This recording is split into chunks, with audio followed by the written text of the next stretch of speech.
Welcome back to live show. వచ్చే నెలలో జాతీయ ప్రభుత్వం ఇటు బీజేపీ నేతృత్వంలోని ఎన్డీఏ ప్రభుత్వం 3 ఏళ్లు పూర్తి చేసుకుంటున్న సందర్భంగా ఉత్సవాలకు సిద్ధమవుతున్న పరిస్థితి. మరోవైపు ప్రతిపక్షాలన్నీ కూడా రాజకీయ కామెంట్స్తో వేడి వాతావరణం పెంచుతున్న పరిస్థితి చూస్తున్నట్టు కేంద్రంలో కానీ రాష్ట్రాల్లో కానీ. అంటే 2 ఏళ్లకు ముందే ఎన్నికల వాతావరణాన్ని సృష్టించడం వెనకాల కారణం ఏమిటి? మరోవైపు జమిలీ ఎన్నికలని కొత్తగా ఒక లీక్ ఏదైతే కేంద్రం ఇస్తుందో, అంటే ముందస్తుగానే ఇటు రాష్ట్రాలు లోక్సభ ఎన్నికలన్నీ ఒకేసారి జరిపే పరిస్థితికి సంబంధించి కూడా మరింత రాజకీయం ఆ వాతావరణం వేడెక్కే అవకాశం కనిపిస్తోందా? ఇవాళ టీఆర్ఎస్ పార్టీ ప్రభుత్వం ప్లేనరీ జరుపుకుంటోంది. ఇక కాంగ్రెస్ పార్టీ నిన్న జాతీయ నాయకులు కూడా వచ్చారు. ప్రభుత్వం మేమే ఏర్పాటు చేస్తాము, ప్రభుత్వంలోకి వచ్చాక ఏ కార్యక్రమాలు చేస్తామని ఎప్పటి నుంచే మేనిఫెస్టో అంతా వాళ్ళు వల్లివేస్తున్న పరిస్థితి. ముఖ్యంగా ఆంధ్రప్రదేశ్లో కూడా ఇటు ప్రధాన ప్రతిపక్షానికి అధికార పక్షానికి మధ్య ఉప్పు నిప్పులు అన్న పరిస్థితి మనం చూస్తూ ఉన్నాం. రాజకీయ కామెంట్స్ ఎంత వాడి వేడిగా ఉంటాయి అంటే ఓవరాల్గా చూస్తే ప్రధాన ప్రతిపక్షం ఇప్పుడు యువనేత మంత్రిగా ఉన్న లోకేష్ను టార్గెట్ చేసుకునే కార్యక్రమం పెట్టుకుని వెళ్తోందా? ఇటు వైసీపీలో నాయకుడు కార్యకర్తలకు కానీ ఉన్న నాయకులకు కానీ భరోసా ఇవ్వలేకపోతున్నాడు అనేది కూడా కొంత అంతర్గతంగా మారుతున్న సమస్య.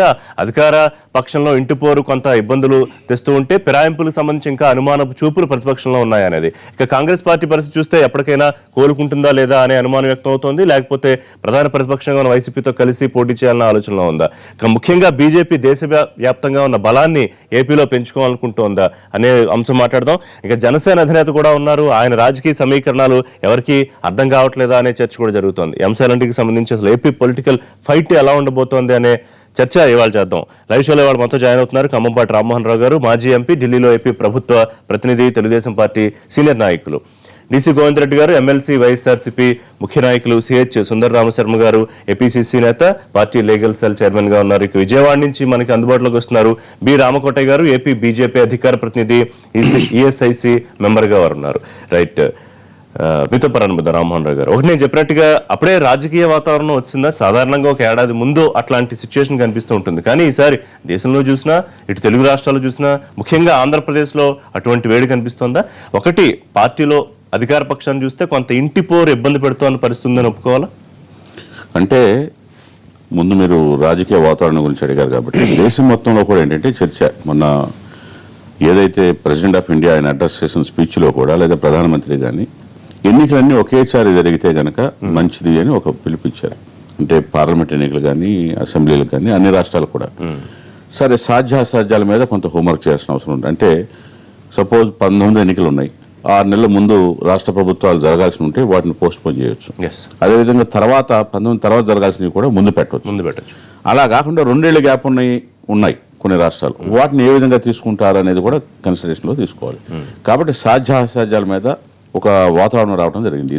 జరిగితే ముందుకు వస్తే కనుక సిద్ధంగానే ఉందంటారా? తెలుగుదేశం మేము ముందే వెల్కమ్ చెప్పాడు మా నాయకుడు. 2 రాష్ట్రాలు జరిగితే, ఇప్పుడు బేసిక్గా మా నాయకుడు పాలసీ ఎట్లా ఉంటుందంటే, పార్టీది కూడా ప్రజలకు ఏది మంచిదో, ఇప్పుడు ఎందుకు ఒకేసారి జరిగితే కనుక దేశంలో కానీ రాష్ట్రంలో కానీ ఖర్చులు తగ్గుతాయి, ప్రజల మీద భారం పడకుండా అంతేనా? లేకపోతే ఇక్కడ కొంత బలంగా ఉన్న అధికార ప్రతిపక్షాన్ని దెబ్బతీయడానికి వారు మరింత బలపడే అవకాశం ఉండాలి. అంటే బలం ఉంటే కదా ప్రతిపక్షం బలంగా ఉందనేది అసలు మేము భావించట్లా, ప్రజలు కూడా భావించట్లా. అసలు ఆ లైన్లో కాదు. ప్రజాస్వామ్యంలో ప్రతిపక్షం ఉండాలని కోరుకుంటాం. కానీ ప్రతిపక్షం ఉండాలా లేదంటే ప్రజా సమస్యల మీద వాళ్ళు స్పందించే తీరుని బట్టి వాళ్ళు రెస్పాండ్ అవుతారు. సో కాబట్టి దాని గురించి అసలు ఆలోచన చేయాల్సిన పని లేదు మనకు.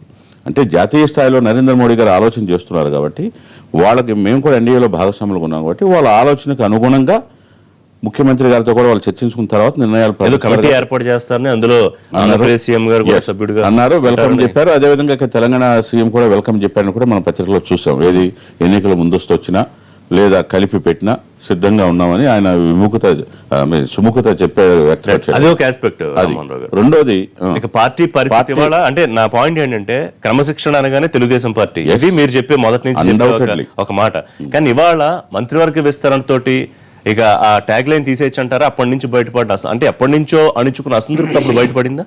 లేదు రిషి గారు, అసలు దేశంలో మీరు ఎప్పుడు తీసుకున్నా క్రమశిక్షణకి మారుపేరు తెలుగుదేశం పార్టీ కార్యకర్తలు కానీ, నాయకులు కానీ, ఏదన్నా కానీ. సో ఏదైనా ఒక మేజర్ ఇష్యూ జరిగినప్పుడు, క్యాబినెట్ ఎక్స్పాన్షన్ జరిగినప్పుడు చాలామంది నాకు వస్తే బాగుండని సహజం, 1-2 రోజులు బాధపడతారు. అంతేగాని అంత మాత్రాన మాకు క్రమశిక్షణ లేదనో మీరు చూశారు.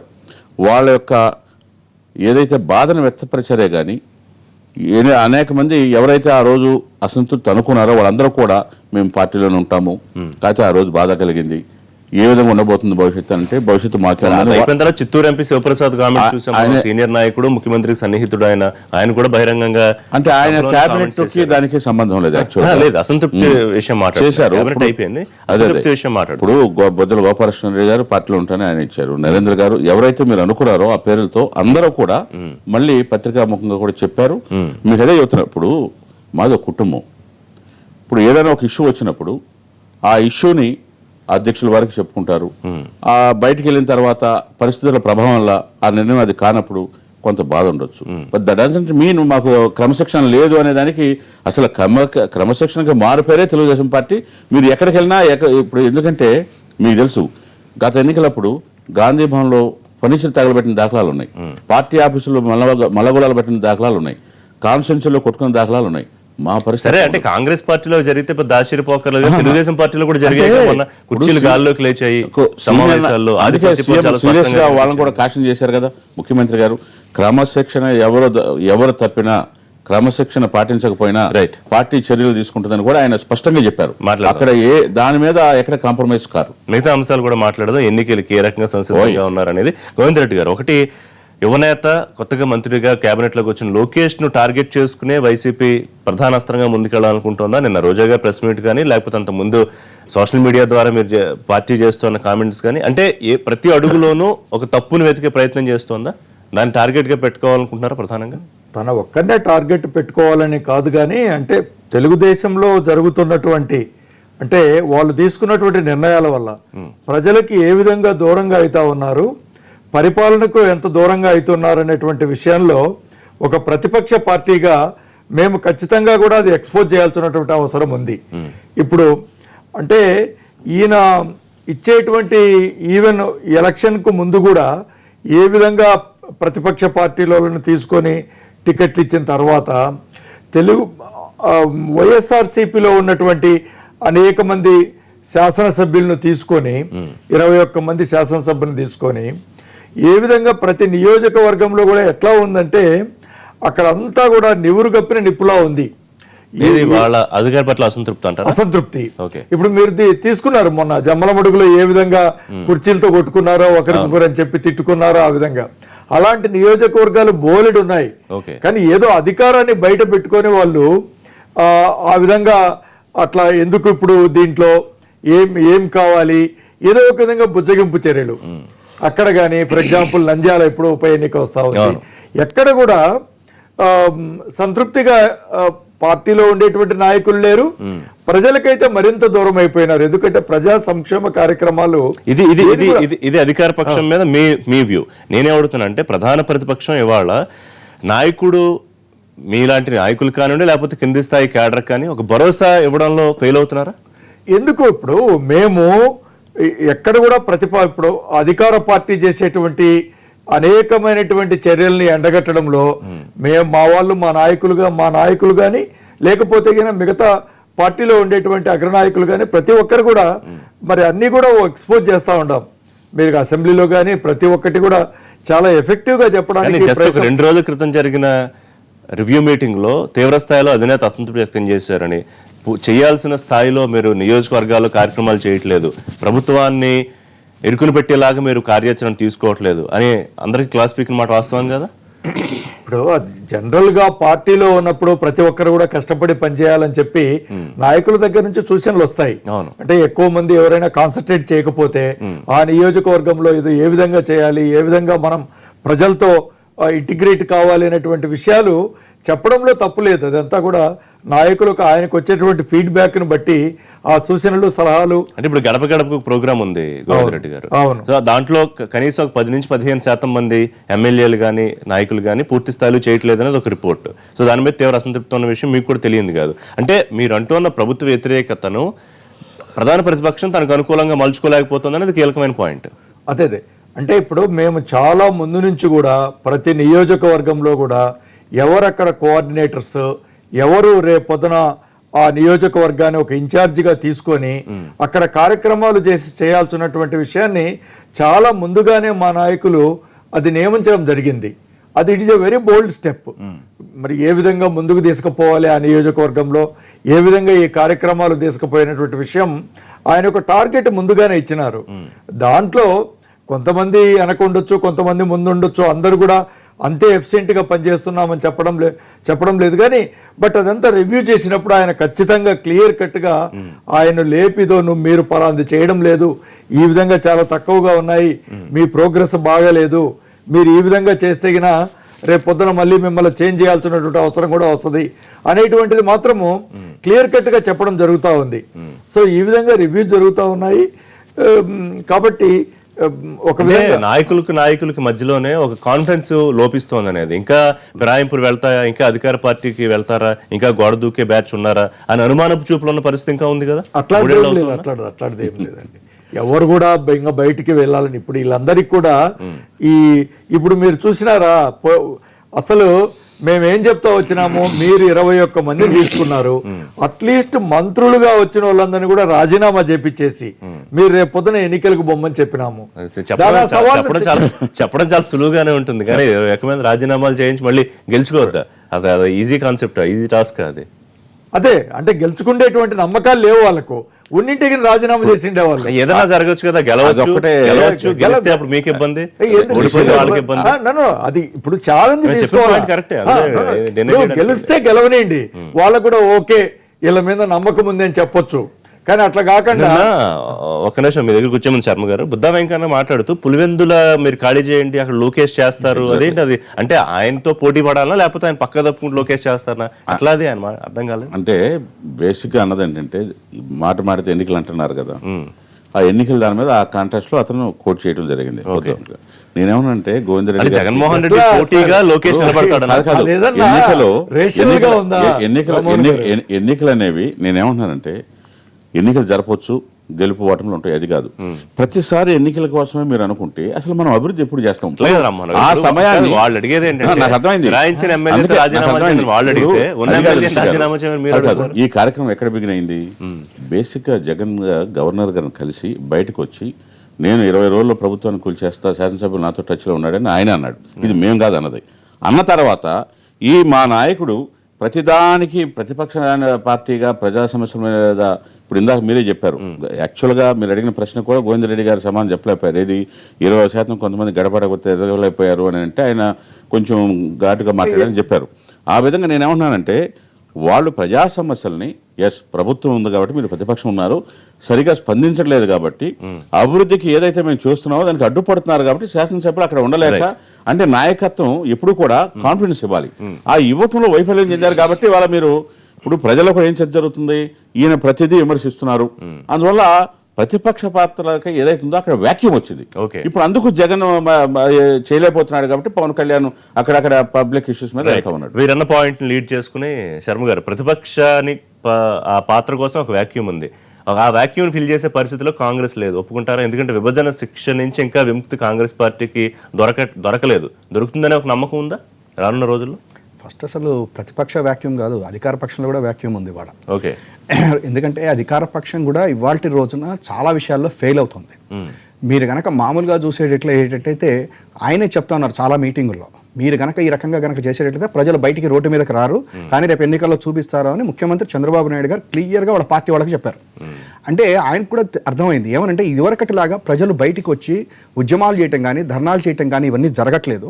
వాళ్ళు కూడా చాలా వెయిట్ చేస్తూ ఉన్నారు, వాళ్ళకి తెలుసు 5 సంవత్సరాలు ఎన్నికలు వచ్చినప్పుడు ఏం చేయాలి అని చెప్పానండి. కాబట్టి ఇవాళ అధికార పక్షంలోనూ వ్యాక్యం ఉంది. అట్లాగే ప్రతిపక్షము అని చెప్పానంటే మేము ఇవాళ ప్రతిపక్షంలో ఉన్నమాట వాస్తవం, అందులో కూడా ఒక ఎమ్మెల్యే సీటు కూడా లేని మాట కూడా వాస్తవమే. అయితే ఇప్పుడు ఇవాళ మీరు అంటున్నటువంటి ప్రకారం ఏంటంటే ఇవాళ రాజకీయాలు కరెక్ట్గా ఎన్నికల టైంకి ఏ సెంటిమెంట్ వస్తుంది, ఏ రకమైనటువంటి ఇష్యూ మీదట ఆ రోజున ప్రజలు ముందుకు వెళ్తారు, ఓటింగ్కి వెళ్తారు అనేటువంటిది ఇవాళ మనం డిసైడ్ చేయలేం. ఎందుకు ఈ మాట అనాల్సి వస్తుందంటే 2014కి ముందు కనుక మీరు చూస్తే ఎన్నికల్లో నెల్లూరులో పార్లమెంట్ నియోజకవర్గానికి తెలుగుదేశం పార్టీ డిపాజిట్ కూడా కోల్పోయింది. ఆ తర్వాత చాలా సీట్లలో డిపాజిట్లు కూడా రాలేదు. అటువంటి పరిస్థితుల నుంచి చంద్రబాబు నాయుడు గారు మొత్తం మీద యువసేన జనసేన వాళ్ళతో కానివ్వండి లేకపోతే బీజేపీతో కానీ పొత్తుకెళ్ళి వాళ్ళు అధికార పీఠాన్ని ఎక్కేశారు. అదే రకంగా భారతీయ జనతా పార్టీ వచ్చేసి 2 సీట్లలో ఉండి అసలు నిజంగా 2004 నుంచి 2014 దాకా 10 సంవత్సరాలు మేము పరిపాలన చేస్తే అసలు మళ్ళా నెక్స్ట్ ప్రతిపక్షమే లేదు అనేటువంటి పరిస్థితుల నుంచి నరేంద్ర మోడీ గారు పూర్తి అధికారాన్ని సంపాదించారు. అదే రకంగా ఈ దేశంలో ఇప్పటి వరకు కనుక మీరు ఎన్నికలను కనుక చూసినట్లయితే ఇవాళ రోజున ఇది డిసైడ్ అయిపోతుంది అని చెప్పలేం. ఇందిరాగాంధీ గారు చనిపోయిన తర్వాత రాజీవ్ గాంధీ గారు ఎలక్షన్ వస్తే 400 సీట్ల పైన వచ్చారు. ఒక్క సెకండ్ సార్, మీరు అదే రకంగా 1978లో కనుక చూసినట్లయితే అసలు కాంగ్రెస్ పార్టీ లేదు, ఇందిరాగాంధీ గారి టైంలోనే లేదు. ఇందిరాగాంధీ గారికి బయటికి పంపించేశారు, ఆమెకు గుర్తే లేదు. ఒక హస్తం పట్టుకుని ఈ ఆంధ్ర రాష్ట్రం మొత్తం తిరిగింది, అధికారంలోకి వచ్చింది. అంటే ఇక్కడ నేను ఒక కాంగ్రెస్ పార్టీని చెప్పట్లేదు, ఏ రాజకీయ పార్టీ నేను పిన్ పాయింటెడ్ గా కాంగ్రెస్ గురించి అడుగుతున్నాను. అందుకనే అంటే ఇవాళ మీరు చెప్పే కాన్ఫిడెన్స్ కనీసం రాష్ట్ర పార్టీలో ఎంతమంది నాయకులకు ఉంది, అసలు ఎంతమంది నాయకులు మిగిలి ఉన్నారు? ఇప్పటికీ ఉన్న పేర్లు చెప్పుకోగలిగిన 4-5 నాయకులు కూడా అటు వైసీపీకి వెళ్దామా, లేకపోతే బీజేపీకి వెళ్దామా, లేకపోతే తెలుగుదేశం పార్టీకి వెళ్దామా అనే ఆలోచనలో ఉన్నమాట వాస్తవం కాదా? ఒక్క నిమిషం సార్, మీరు చాలా మంచి ఇది అడుగుతున్నారు. రాజకీయాల్లో రాజకీయ పార్టీ ఎన్నికలు వచ్చినప్పుడు నాయకుడి మీద లేకపోతే అక్కడ ఉన్నటువంటి స్టాల్వాట్ మీద ఆధారపడి ఉండదు. ఆ గాలి ఎటు వస్తే అటు కొట్టేస్తుంది. మీరు ఇప్పటివరకు ఎన్నికలు జరిగినవన్నీ కూడా అదే. ఇవాళ చంద్రబాబు నాయుడు గారిని చూసే లేకపోతే ఓట్లు వేసో లేకపోతే ఆ పార్టీ అక్కడ ఉన్నటువంటి పరిస్థితులను చూసి మనం 2014లో ఓటేశారు, నరేంద్ర మోడీ గారికి ఓటేశారు. కానీ అక్కడ నిలబడిన క్యాండిడేట్ ఎవరు, ఆయన ఎన్నిసార్లు మంత్రి చేశాడు, ఆయన ఎమ్మెల్యేగా ఇవాళ రాత్రికి రాత్రి బీఫామ్ తీసుకున్నాడా, అవన్నీ ప్రజలు చూడలేదు. అదే రకంగా 1970లో బీఫామ్ తీసుకోవడానికి ముందుకు రాలేదు ఈ రాష్ట్రంలో. కాంగ్రెస్ పార్టీ బీఫామ్ తీసుకోవడానికి ముందుకు రాలేదు. అటువంటి పరిస్థితుల్లో పూర్తి మెజారిటీతో అధికారంలోకి వచ్చాం. నేను చెప్పేది అంటే ఇవాళ కాంగ్రెస్ పార్టీ అనేటువంటిది ఇవాళ మీరు దేశం మొత్తంగా కనుక చూసుకుంటే ఒక జాతీయ పార్టిగా మేము 2nd ప్లేస్లో ఉన్నాం. ఇవాళ మాకు 2 సీట్లు ఉండని, 10 సీట్లు ఉండని, 20 సీట్లు ఉండని.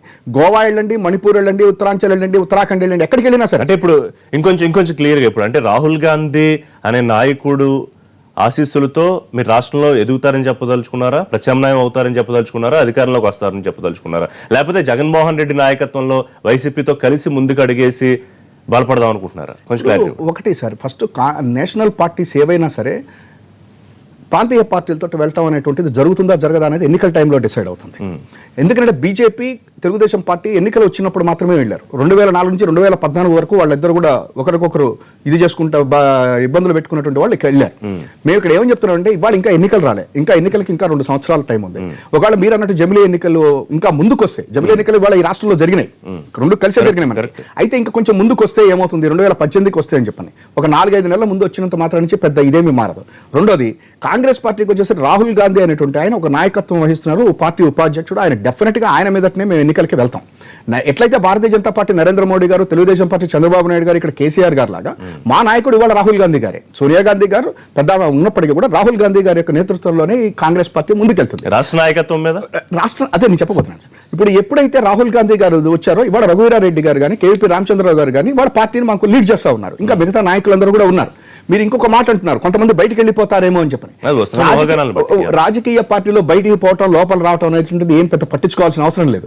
ఇవాళ రేపు పొద్దున మేము గెలుస్తామేమో అని చెప్పి బయటికి పోయిన వాళ్ళందరూ మళ్ళీ పరిగెత్తుకుంటూ రావచ్చు. అది మీరు చాలా సార్లు చూశారు. రాత్రికి రాత్రి బీఫామ్ తీసుకుని మళ్ళీ పరిగెత్తుకుంటూ లోపలికి వచ్చే వాళ్ళు కూడా ఉంటారు. ఇవాళ ఒక్కటి మాత్రం ఏంటంటే కాంగ్రెస్ పార్టీని ఇంకొకటి కూడా ఏంటంటే జనం నమ్ముతారా అంటే కాంగ్రెస్ పార్టీని డెఫినెట్ గా నమ్ముతారు. ఎందుకని నమ్మాల్సి వస్తుంది అని చెప్పంటే మీకు రాష్ట్ర ఎలక్షన్స్ మొత్తం కూడా ఒకే ఒకటి డివిజన్ చేసింది కాంగ్రెస్ అని. కానీ ఇవాళ ప్రజలకు అర్థం చేసుకున్నారు ఈ డివిజన్ కి అందరూ కారణమే, తెలుగుదేశం, బీజేపీ, వైఎస్ఆర్సీపీ అందరూ కూడా కారణమే అనేటువంటిది వాళ్ళ ప్రజలకు అర్థమైంది. రెండోది తెలుగుదేశం పార్టీ ఇచ్చినటువంటి హామీలు ఎప్పుడైతే అమలు సరిగా జరగట్లేదో నేచురల్లీ వాళ్ళ ప్రత్యామ్నాయానికి చూస్తారు. రామకోటయ్య గారు థ్యాంక్ యూ. ఇదంతా మీరు వెయిట్ చేసి విన్నందుకు. సో ఇంటింటికి బీజేపీని తీసుకెళ్లే ఆలోచన కారణం ఏమిటి? ఒకటి, తెలుగుదేశం పార్టీలతో కలిసి ప్రయాణం చేయకూడదనే ఆలోచనతో ఆ కార్యక్రమం చేస్తున్నారా? అంటే సొంతంగా బలపడడం కోసమా, ప్రత్యామ్నాయంగా మారడం కోసమా, అధికారం కోసమా? మిత్రమా, గల్లీ నుంచి ఢిల్లీ దాకా జరిగేటువంటి ఎన్నికలకి భారతీయ జనతా పార్టీ స్వాగతం పలుకుతుంది.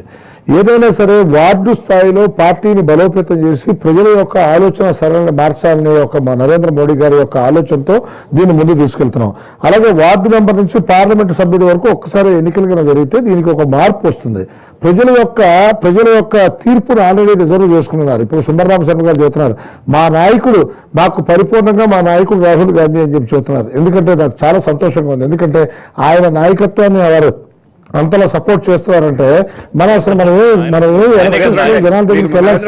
జనాల దగ్గరికి మనం వెళ్లాల్సిన అవసరం లేదు. కారణం ఏంటంటే ఆల్రెడీ రాహుల్ గాంధీ గారి యొక్క నాయకత్వాన్ని నిరూపించారు. వారి యొక్క నాయకత్వం, వారి యొక్క తీసుకునే విధానం గురించి ప్రజలు ఆలోచన చేస్తున్నారు. అయితే ఏంటంటే రాజకీయ పార్టీలో ఇవన్నీ కామన్ గా ఉండేటువంటి విషయాలు ఏంటంటే ఎప్పుడు పడిపోవటం, ఒక్కోసారి లేవటం, పడిపోవటం జరుగుతూ ఉంటుంది. మేము కూడా ప్రజా వ్యతిరేకమైన విధానాలు చేసినప్పుడు మాకు కూడా ఇబ్బందికరమైన పరిస్థితులు ఏర్పడతాయి. కానీ ఇవాళ నరేంద్ర మోడీ గారు ఆ ప్రధానమంత్రి స్థానంలో ఉన్నా కూడా ప్రధాన సేవకుడిగా ప్రజలకు చేస్తున్న సేవల్ని అన్ని దేశంలో కాకుండా విదేశాలు, ప్రపంచంలో అన్ని దేశాలు భారతదేశం వైపు చూస్తున్నాయి. ఎందుకంటే ఒక ప్రతిభావంతమైన నాయకుడు ఈ దేశానికి వచ్చాడు. 20% జనాభా ఉన్నటువంటి దేశం, ప్రపంచంలో 20% జనాభా ఉన్నటువంటి దేశం మన భారతదేశం. ఈ దేశంలో ఒక ప్రతిభావంతమైన నాయకుడు వచ్చి ప్రజలకి ఎంతో అద్భుతమైనటువంటి పనితీరును కనబరిచి ప్రజల్లోకి దరిదాపుగా 75 రకాల పథకాలు స్వచ్ఛ మార్గంలో నడిస్తే, శర్మ గారు ఒక్క నిమిషం మీరు మాట్లాడినప్పుడు ఒక్క విషయం, స్వచ్ఛ భారత్ విధానంలో స్వచ్ఛంగా ముందుకెళ్తుంటే దీంట్లో ఏంటంటే ఒక ఇంపార్టెంట్ విషయం, ఏదైతే మనకి చిన్న చిన్న పార్టీలతో పొత్తు కుదుర్చుకుంటున్న కాంగ్రెస్ పార్టీ ఉందో వారి యొక్క స్థాయి ఏ లెవెల్కి వచ్చిందో మనం చూస్తున్నాం. మేము కూడా చేసుకోలేదని నేను అంటలేదు, మేము కూడా చిన్న చిన్న రాష్ట్ర స్థాయి పార్టీలతో మేము కూడా పొత్తు కుదుర్చుకున్నాం. కానీ ఇవాళ ఉన్నటువంటి పరిస్థితి ఏంటంటే వాళ్ళ యొక్క పొత్తు ఏ విధంగా ఉంది అనేది మనం చూస్తున్నాం. మన యూపీ ఎలక్షన్ లో చూసాం వాళ్ళ యొక్క విధానం ఏ విధంగా ఉంది. కాంగ్రెస్ పార్టీని వాళ్ళ గురించి ఆలోచించడం వేరు. రామకోటయ్య గారు, ఢిల్లీ నుంచి మీరు నేరుగా ఒకసారి ఆంధ్రప్రదేశ్కి రాగలిగితే ఆ మోడీ హవాని తీసుకురాగలుగుతారా, లేకపోతే రాష్ట్ర నాయకత్వాన్ని మార్చుస్తున్నారా, లేకపోతే రాష్ట్ర నాయకత్వం ఇప్పటికే బలంగా ఉందా, ఒంటరిగా ఎదగాలనుకుంటున్నారా, అధికారంలోకి వచ్చే ప్లాన్ ఉందా, అవకాశం ఉందా, ఇది నేను అడిగింది. ఒక్క విషయం నేను చెప్తాను, భారతదేశంలో ప్రజలకు కావాల్సింది ఏంటి? స్వచ్ఛమైన పరిపాలన కావాలి. ఇవాళ కనుక ఒక సమర్థవంతమైన నాయకుడు ఆంధ్రప్రదేశ్లో ఎన్డీఏలో మాతో పాటు ఒక మిత్రుడు ఉన్నారు. మిత్రద్రోహాన్ని భారతీయ జనతా పార్టీ ఎప్పటికీ చేయదు. ఇవాళ కనుక తెలుగుదేశం పార్టీ కనుక పరిపూర్ణంగా వాళ్ళు కూడా మా యొక్క ఆలోచనకు అనుగుణంగానే పరిపాలన చేస్తున్నారు. చేసే విధానంలో ఇప్పుడు నేను కొన్ని విషయాలు ఉంటాయి చాలా క్లియర్ గా కొంతమంది ఎమ్మెల్యేలు ఒక్క నిమిషం వినండి. ఎందుకంటే టీడీపీ పార్టీ కనుక వాళ్ళు నీతివంతంగా పరిపాలన చేసినంత కాలం మాకు ఎటువంటి ఇబ్బంది లేదు. ఎక్కడైతే అవినీతి జరుగుతుందో మా పార్టీలో లోవర్ లెవెల్ నుంచి చూస్తున్నాం, సార్ ఇక్కడ ఇబ్బంది ఉంది, పలానా ఎమ్మెల్యే ఈ విధంగా చేస్తున్నాడు, పలానా ఎంపీ ఈ విధంగా చేస్తున్నాడు అనే విషయం చెబుతున్నాం. దాన్ని ఆల్రెడీ వాళ్ళ అధినాయకత్వం వాళ్ళు అందిపుచ్చుకుని వాళ్ళ యొక్క మార్పులు చేర్పులు చేసుకోవడానికి అనుగుణంగా చేసుకుంటారు. దీని గురించి మనం మాట్లాడాల్సిన లేదు. మాకు కావాల్సింది దేశంలో స్వచ్ఛమైన పరిపాలన కావాలి. అదే ఇప్పుడు రేవంత్ రెడ్డి గారు ఒక విషయం నేను చెప్తున్నాను చాలా క్లియర్ గా, రాజీనామా చేసి మామూలుగా వాళ్ళ పార్టీ మారిపోయినారు. ఇక్కడ నుంచి ఇక్కడ ఉండేటువంటి మీ నాయకురాలు గారు ఆమె కూడా మన ఏం పేరు సార్, బీజేపీ పురంధేశ్వరి గారు, వారు ఓపెన్ గా ప్రధానమంత్రి గారికే లెటర్ రాసినారు. మీకు అది కనపడడం లేదా? లేకపోతే ఇక్కడ జరిగేటువంటి ప్రతి ప్రాజెక్టులో కూడా పెద్ద ఎత్తున అవినీతి జరుగుతా ఉంది తెలుగుదేశంలో, అది కనపడడం లేదు. అవినీతి ప్రశ్నిస్తున్నాం అంటున్నారు ఆయన. కాదు ఒకటి అంటే మనం పొలిటికల్ మాట్లాడుకున్నాం కదా,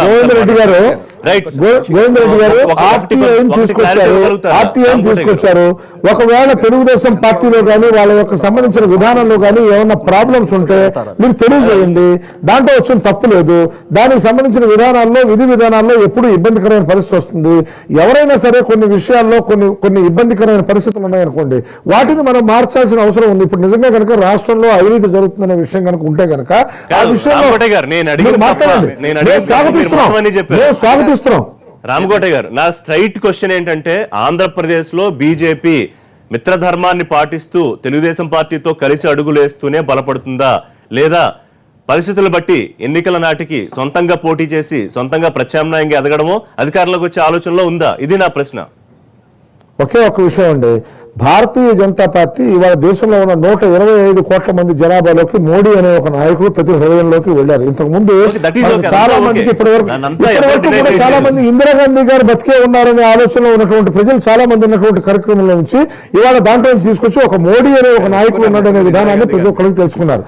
అందువల్ల ఇంతకుముందు గ్రామ స్థాయిలో భారతీయ జనతా పార్టీ పట్టలేదు. ఇవాళ ఏమైంది, మేము చేస్తున్నటువంటి వార్డు దగ్గర నుంచి బూత్ కమిటీల దగ్గర నుంచి వేయటం వల్ల ప్రతి గ్రామంలో ఉన్నటువంటి బూత్ కమిటీని ఏర్పాటు చేస్తున్నాం. అందుకని భారతీయ జనతా పార్టీ గ్రామంలోకి వెళ్తుంది.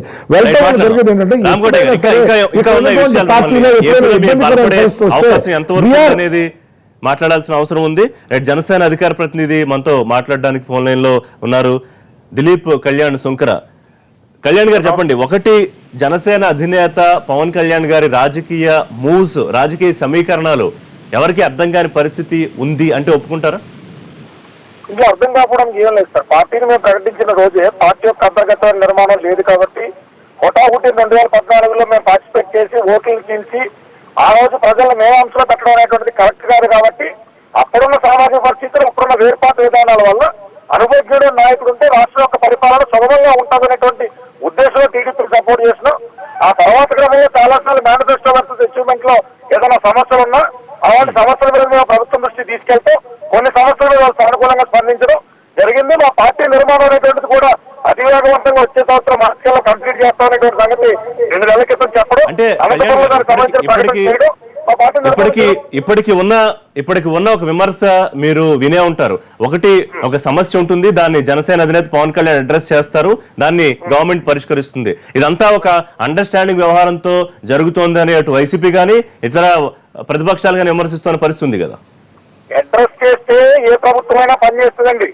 అడ్రస్ కాకుండా అవకాశవాద రాజకీయాలు మనం చేయాలా, అందులోంచి పొలిటికల్ మైలేజ్ తెచ్చుకోవాలన్నా అనుకునేటువంటి ఉద్దేశం ఉంటేనే జరిగిన మంచి పక్కన పెట్టి పవన్ కళ్యాణ్ జరిగిందా, పాకిస్తాన్ ప్రెసిడెంట్ వాళ్ళు జరిగిందా అనేటువంటి కోరుకోటి గీకలు లాగేటువంటి విధానంలో పోతాం మనం. మీరు కూడా వైసీపీ అయినా అక్కడ కూర్చోవాలి, ఎవరైనా ప్రభుత్వంతోనే పని చేయించుకోవాలి. అధికారంలో ప్రభుత్వంతోనే ప్రజలకు ఏమైనా మంచి చేయించాలి. ఆ దిశగా ప్రయత్నం చేస్తే వైసీపీ చెప్పినా ఉంటది, బీజేపీ చెప్పినా ఉంటది, సిపిఐ చెప్పినా సిపిఐ చెప్పినా ఉంటారు.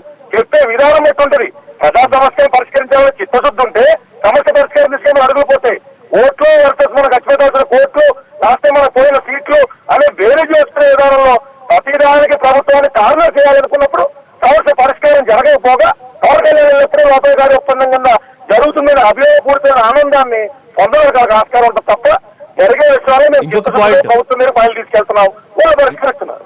ఇంకొక పాయింట్ కళ్యాణ్ గారు, ఒకటి నిబద్ధత కార్యదీక్ష కలిగిన సైనికుల కోసం అధినేత ఏదో కొత్త ప్రోగ్రాం పెట్టారు, వాళ్ళని ఎంపిక కార్యక్రమం కూడా ప్రారంభమైంది అనంతపురంలో.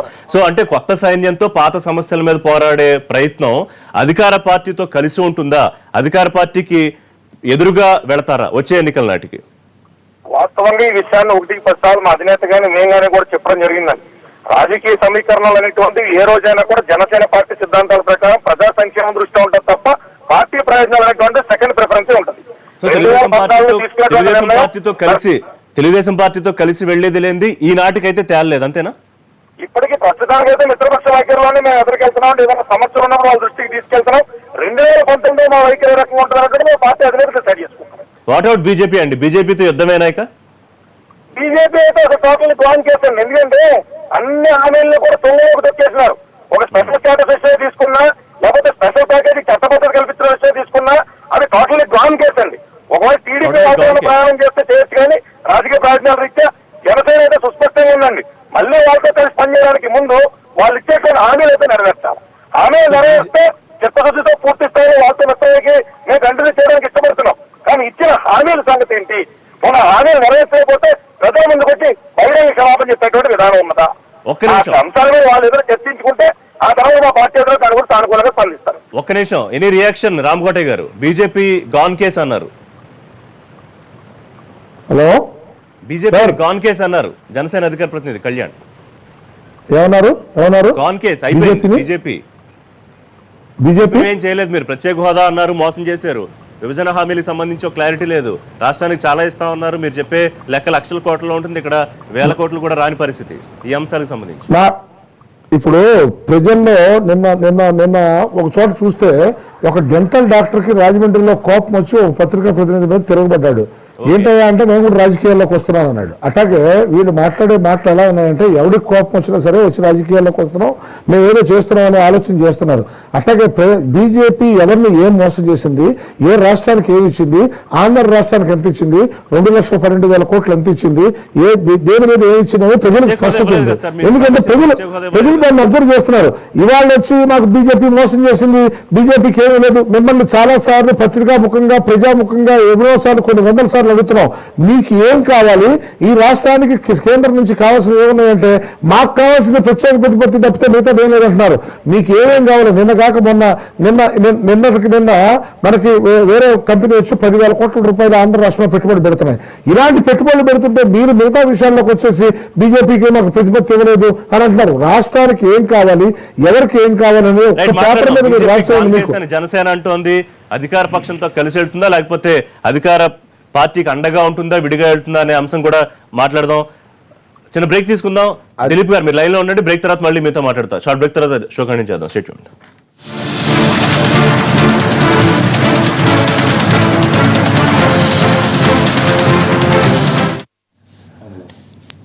Back to live show. AP political heat and political fight ఎలా ఉండబోతుందని మాట్లాడుకుంటున్నాం. విజయవాడ నుంచి రామకోటయ్య గారు ఉన్నారు. ఫోన్ లైన్లో జనసేన అధికార ప్రతినిధి కూడా మనకు సిద్ధంగా ఉన్నారు. రైట్, రామ్మోహన్ రావు గారు ఒక కీలకమైన పాయింట్ చెప్పారు. దిలీప్ బీజేపీని గాన్ కేసు అంటున్నారు. ఎందుకంటే ప్రత్యేక హోదా కానివ్వండి, లేకపోతే విభజన హామీలు కానివ్వండి, మిగతా సమస్యల గురించి కానీ రేపు పొలిటికల్ ఈక్వేషన్ ఎలా సెట్ అవుతుంది? ఇవాళ తెలుగుదేశం పార్టీ, బీజేపీ ఇవాళైతే మిత్రధర్మాన్ని పాటిస్తున్నాయి. సరే, ఈక్వేషన్స్ ఎటన్నా మారచ్చు. కానీ జనసేనతో ప్రయాణించాలనుకుంటున్న తెలుగుదేశం పార్టీ, జనసేన బీజేపీకి దూరంగా ఉంటే ఎలా ఈ ఈక్వేషన్ సెట్ అవుతుంది? అంటే టూ ఎర్లీ ఋషి గారు. బేసిక్గా సరే ఇప్పుడంటే వాళ్ళు ఒక ఇష్యూ తీసుకున్నారు జనసేన. ఏమిటి నా వ్యూ ఎట్లా ఉందంటే, పార్టీ మేము ఆలోచించేది కూడా వైఎస్ఆర్సీపీ ప్రజా సమస్యల్లో తీసుకురావడంలో అంటే ఆ వాక్యూమ్ ఉంది కాబట్టి ప్రతిపక్ష వాక్యూమ్లోకి పవన్ కళ్యాణ్ గారు వెళ్తున్నారా అనేది ఒక జనంలో చర్చ జరుగుతూ ఉంది. ఎందుకు ఆయన అభివృద్ధిని అడ్డుపడకుండా మేము కూడా ఇదిగో ఇక్కడ ఇట్లా చేస్తున్నామంటే తప్పు అయితే తప్పు, రైట్ అయితే రైట్. ఇప్పుడు కన్స్ట్రక్టివ్ కరెక్టే, కానీ అండర్స్టాండింగ్ జరుగుతుందని లేదు, అది తప్పది, అది అపోహ మాత్రమే. కన్స్ట్రక్టివ్ క్రిటిసిజం ఉంటే ఎవరైనా వెల్కమ్ చేస్తారు. కన్స్ట్రక్టివ్ డిస్ట్రక్షన్ రోల్ ప్లే చేస్తుంటే ప్రజల్లో కానీ పార్టీలో కానీ వాళ్ళ నాయకుడి మీద వ్యతిరేకత వస్తూ ఉంటుంది. అది కన్స్ట్రక్టివ్ డిస్ట్రక్షన్ రోల్ ప్లే చేస్తున్నాడు కాబట్టి జగన్ అనే దాని మీద ఎమ్మెల్యేలు కూడా ఉండటం అనేది సరే గోవిందరెడ్డి గారు ఒప్పుకోపోయినా చర్చ జరుగుతుంది. అయితే ఇక్కడ న్యాయ నిర్ణేతలు ప్రజలు. ఏమిటి ప్రజలకు మనం ఎన్నికల ముందు ఏమి హామీ చేశాము, ఏమి ఇచ్చాము, ఏమి చేశాము. ఇప్పుడు మొన్న ఇందాక శర్మ గారు మాట్లాడుతూ కూడా అది తప్పుగా అర్థం చేస్తున్నారు. ముఖ్యమంత్రి గారు చెప్పింది ఏమిటంటే, మనం ఇంత చేస్తున్నాం, మీ ప్రజలకు చెప్పండి, మీరు ఇంట్లో కూర్చుంటే రీచ్ అయ్యేలా అని ఆ కంటెస్ట్లో చెప్పారు. అంతేగాని మేమేమి చేయలేదు కాదు. మేము మేనిఫెస్టోలో పొందుపరిచినవన్నీ కూడా దాదాపు 98% రేపు తూచా తప్పకు ఇంప్లిమెంట్ చేసి తీరుతాము. చేయలేకపోతే ప్రజలే సమాధానం చెప్పారు. రామ్మోహన్ రావు, నేను అడిగిన పాయింట్ ఏంటంటే, ఇప్పుడు ప్రత్యేక హోదా అనే దాని మీద జనసేన అధినేత పవన్ కళ్యాణ్ చాలా స్ట్రాంగ్ గా ఉన్నారు. రేపు ఎన్నికలకు వెళ్లే ముందు కూడా దాన్నే ఒక ప్రధాన అస్త్రంగా చేసుకునే అవకాశం. సరే, వైసీపీ దాన్నే అనుకుంటోంది. ఇవ్వవు అని చెప్పి చాలా స్ట్రిక్ట్ గా, చాలా స్ట్రాంగ్ గా బీజేపీ చెప్పేసింది. సో మీరు ఈ వీళ్ళిద్దరి మధ్య ఇబ్బంది పడాల్సిన అవకాశం ఇప్పుడు అదే నేను చెప్పబోతున్నా. మీరు కంప్లీట్ చేయనిలా ఏదైతే ఎన్డీఏ స్టాండ్ ఉందో ఇప్పటికి కూడా ఎన్డీఏలో ఆయన భాగస్వామిగా ఉన్నారు పవన్ కళ్యాణ్ గారు. అంటే నేను ఎందులో భాగస్వామిగా లేనని ఆయన చెప్పాడు. సిద్ధార్థనాథ్ సింగ్ అసలు ఎన్డీఏలో జనసేన అధినేత పవన్ కళ్యాణ్ ఎప్పుడు జాయిన్ అయ్యారు? అఫీషియల్ గా లేరు కానీ కాదు. అదే టెక్నికల్ గా ఏంటంటే అఫీషియల్ గా భాగం కాదు కానీ ఎన్నికల క్యాంపెయిన్ లో ప్రజల ముందు మనం క్యాంపెయిన్ చేసామా లేదా, ఇదే మేనిఫెస్టోకి చేసామా లేదా. అందుకే వాళ్ళు డిఫరెంట్ ఎందుకు ఆ రోజు ప్రత్యేక హోదా అన్నాం కాబట్టి మీరు ఇంప్లిమెంట్ చేయలేదు కాబట్టి ఆ లైన్ తీసుకున్నారు ఆయన. అయితే మనం ఏం చెబుతున్నాం, ఆ హోదా పేరుతో మనకి ఏ విధంగా ఆర్థిక సహాయం రాష్ట్రానికి చేస్తున్నారు, ప్రజలు దానికి కన్విన్స్ అవుతా ఉన్నారు. దానిని ఆ విధంగా ముందు అభివృద్ధి చేసుకుందాం. ఎందుకంటే ఇప్పుడు ఇదివరకు రాష్ట్రం సమైక్యం అని మనం నష్టపోయాం.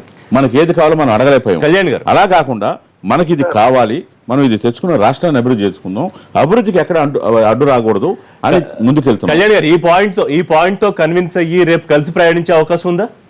సార్, ఇప్పుడు రాష్ట్రంలో ఉన్నది మనందరు ముఖ్యమంత్రి గారు, అలాగే మన ముఖ్యమంత్రి గారు చంద్రబాబు నాయుడు గారికైనా వెసులుబాటు కల్పించాలనే కోరుకుంటాం.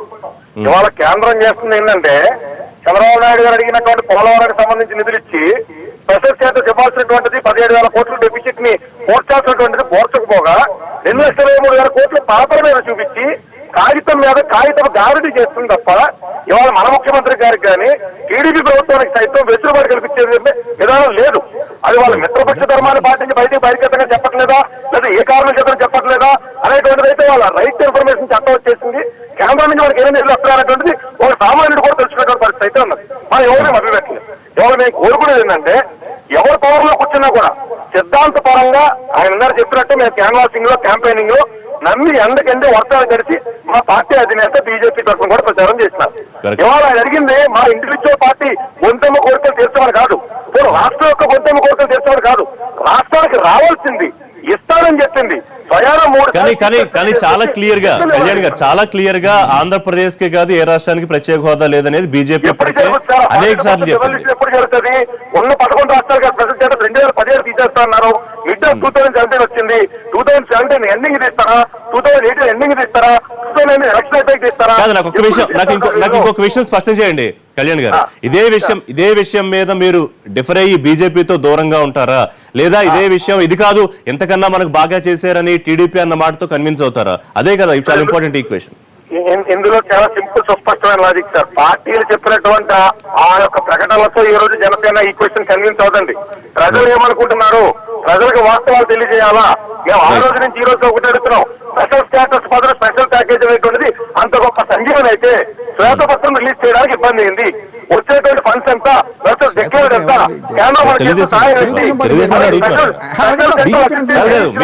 కాదు మీరు డిమాండ్ చేసేది ప్రభుత్వాన్నే కదా. ఏ ప్రభుత్వం సార్ ఇప్పుడు రాష్ట్ర ప్రభుత్వం అధికారం ఉంటుంది. సో బీజేపీ స్పెషల్ స్టేటస్ బదులు స్పెషల్ ప్యాకేజ్ ఇచ్చింది. స్పెషల్ ప్యాకేజ్ సంజీవ్ అని చెప్పి అనుమతి నాయకుడు చెప్పినప్పుడు మేము దాన్ని కేంద్రం ఎవరు అడుగుతున్నాం? కాదు, వైట్ పేపర్ ఎవరు రిలీజ్ చేయాలంటారు? అంతే సార్. ఇప్పుడు రిలీజ్ చేస్తే అక్కడితో ఇష్యూ సెటిల్ అయిపోతుంది, సెటిల్ అయిపోతుంది. అదే వైట్ పేపర్ ఎవరు రిలీజ్ చేయాలి? టీడీపీ కన్విన్స్ అవుతుంది కదా సార్. ఏమని కన్విన్స్ అవుతున్నారు? రాష్ట్ర ప్రభుత్వం రిలీజ్ చేయాలి.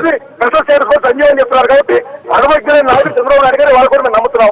ఆయన నాయకత్వం నమ్ముతున్నాం. మనం రిలీజ్ చేస్తే అయిపోతుంది కదా, ఇష్యూ ఎక్కడితో సబ్సైడ్ అయిపోతుంది కదా. ఇంకోటి చెప్పండి కళ్యాణ్ గారు, మీ అధినేత చాలా సభల్లో మాట్లాడుతూ నాకు అధికారం లక్ష్యం కాదు, అధికారం కోసం కాదు అని పదే పదే చెప్తున్నారు. అధికారం లక్ష్యం కాదు, కానీ అధికార పార్టీకి అండగా ఉంటూ ముందుకెళ్తారా? సార్, ప్రయాణం అనేటువంటిది ప్రజలకు మంచి చేయాలనేటువంటి ఉద్దేశంతో మొదలు పెట్టినాం. ఆ ప్రయాణంలో భాగంగా అధికారం వస్తే ఖచ్చితంగా చిత్తశుద్ధితో ఆఖరి శాస్త్రాన్ని పరిపాలన చేసి చూపెడతాం. అదేం రాకెట్ సైన్స్ కాదు. అందుకు ఎవరకు అండాదండా కింద ఉంటా, ఎవరు అడుగులకు అడుగులు వచ్చేటువంటి ఉద్దేశాలు అయితే మాకు లేవు. కానీ అనుభవజ్ఞులైన నాయకుడు ఉన్నారు కాబట్టి ఆయన నమ్మి 2014 ఆయన పచ్చని కట్టడానికి మేము దోహదపడినాం. 2019 వచ్చేసరికి మేనిఫెస్టో వర్సెస్ అచీవ్మెంట్లు మేము బేరీ చేసుకుంటాం. మా పార్టీ ఎదురే దానికి సంబంధించి ఆలోచనలు చేస్తారు. కలిసి అదే ప్రజలు మంచి మా పార్టీ ఎదురే నమ్మితే కలిసి ప్రయాణం చేస్తాం. లేదు ఇండివిజువల్ ఎవరి వల్ల ప్రజలు మంచి నమ్మితే ఇండివిజువల్ వెళ్తాం. వెరీ క్లియర్ కళ్యాణ్ గారు, thank you very much live షోలో జాయిన్ అయినందుకు. రామకోటి గారు చాలా స్పష్టంగా జనసేన అధికార ప్రతినిధి చెప్తున్నారు, దాదాపు అదే పార్టీ లైన్ కూడా అయ్యే అవకాశం ఉంది. సో ఈ లైన్ మీ మిత్రధర్మాన్ని చాలా ఖచ్చితంగా దెబ్బతీసే అవకాశం కనిపించట్లేదా?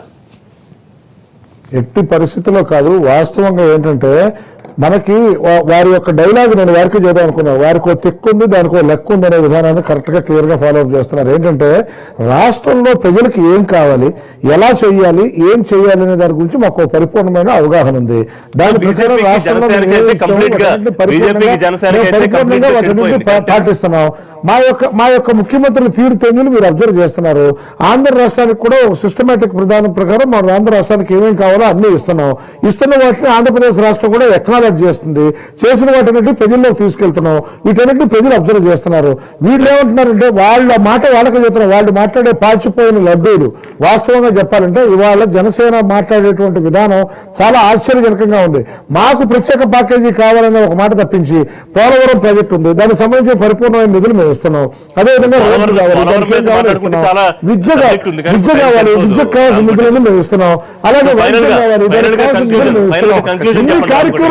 ఇన్ని కార్యక్రమాలు ఈ రాష్ట్రంలో అబ్జర్వ్ చేస్తుంటే జనసేన ఇవన్నీ అబ్జర్వ్ చేయట్లేదా?